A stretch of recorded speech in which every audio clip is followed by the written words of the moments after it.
and welcome to ISTV English News Program. The headlines. Bet President is set by Mara Paibis by taking law into their hands, says UCM President Y. Nabachandra. And trade and economy of the state must be prepared to withstand the negative impact of Look East policy, says Lok Sabha MP Dr. T.H. Mania. Now the news in detail.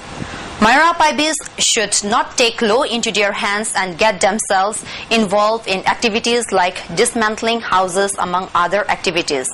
This was stated by UCM President Y. Nabachandra at Manipur Press Club on the occasion of second Foundation Day of Kanglei Imalup. Attending the function were President of Kanglei Imalup T. Sanahan B. Laima, President of Kanglei Ima Lyric Laima, CLK President Tampak Laima and the KSA President T.H. Premananda, among others. As part of the function, representatives of various civil society organizations were given gift as mark of respect.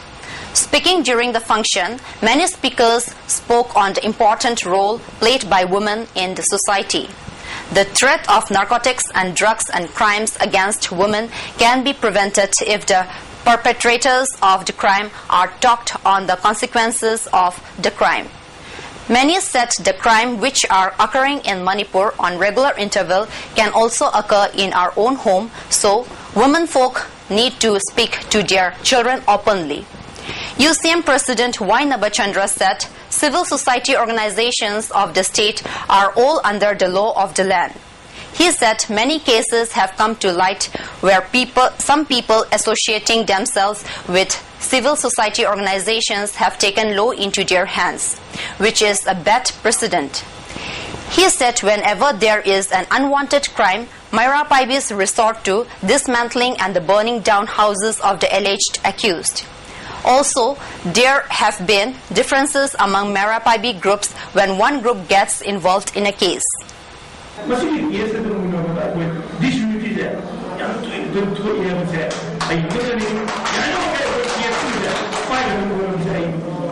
Keeping in view the Look East policy, people of the state must be prepared to withstand the negative impact of it to the trade and economic sector of the state. This was stated by Lok Sabha MP Dr. T.H. Mania. MP Mania was speaking during the release function of weekly journal Setmintlon at Manipur Press Club. The journal contains articles on prices of commodities, clothes, fruits, vegetables and others. The weekly journal is edited by Chingtam Luang from Sagolban. Also attending the release of the weekly journal were Professor N. Mohindro and the Secretary of Manipur Legislative Assembly Y. Indira, among others. Speaking during the function, many speakers lauded the release of journal on trade which is relevant to the state. Many people do not know about the prices of commodities in the market. With the help of the journal, the public of Manipur will be aware of prices in the market.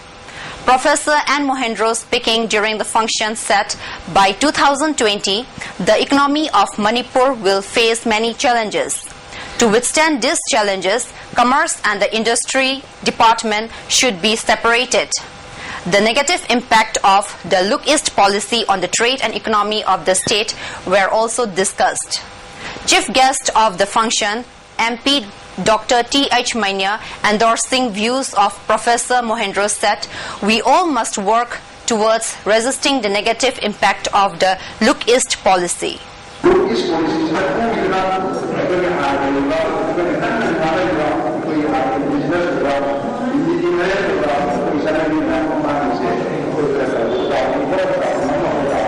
Moreh Commando OC R.K. Binodjit, involved in the rupees 3.50 crore drug smuggling case at Palel, was produced before the court.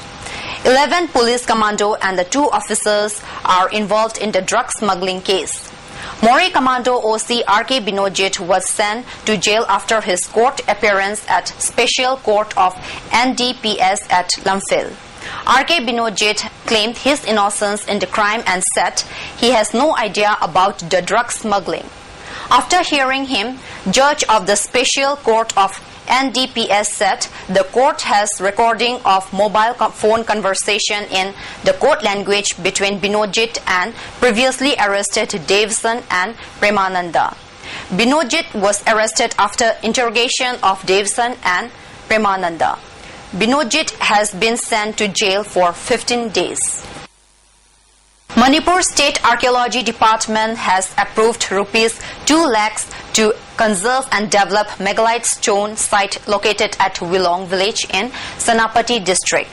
The megalite stone located at the site, which was in bad condition, was re-erected again.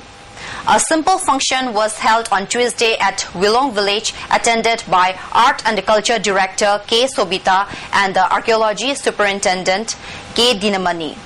Director K. Sobita said such historical sites should be preserved for future generation. A certain protest was held today at Kaisampat Lairembi, organized by All Loktak Lake Area's Fishermen Union. The certain protest is part of the All India Demands Day of Fishers. Some of the demands are curbing the price rise, strengthening and the universalization of PDS, ensuring security of Manipur fishermen, protecting livelihood of all fishermen marine, inland, vendors and the fish processing workers. The demands also include ensuring social security for all fishers. Secretary of the All Loktak Lake Areas Fishermen Union, O. Rosen, said the union supports All India Demands Day of Fishers. He said fishermen at Loktak are facing untold miseries due to closing of Ithai Barrage. Prime Minister Dr. Manmohan Singh filed today his nomination papers for the Rajya Sabha elections in Guwahati. The current term of Dr. Singh as Rajya Sabha member expires on the 14th of the next month. The last date for filing nomination is 28th May. Scrutiny of nominations will take place the next day. Polling, if necessary, will be held on the 30th of this month and the counting of votes will take place the same day. The Congress and its allies have 93 MLAs in 126 members State Assembly. Prime Minister Manmohan Singh is seeking re-nominations for a consecutive fifth term from Assam. That's the end of today's news telecast, but before we wind up, a look at the headlines once again. Bet precedent is set by Mera-Paibis by taking law into their hands, says UCM President Y. Nabachandra. And trade and economy of the state must be prepared to withstand the negative impact of Look East policy, says Lok Sabha MP Dr. T.H. Mainya. Thanks for watching ISTV English News Program.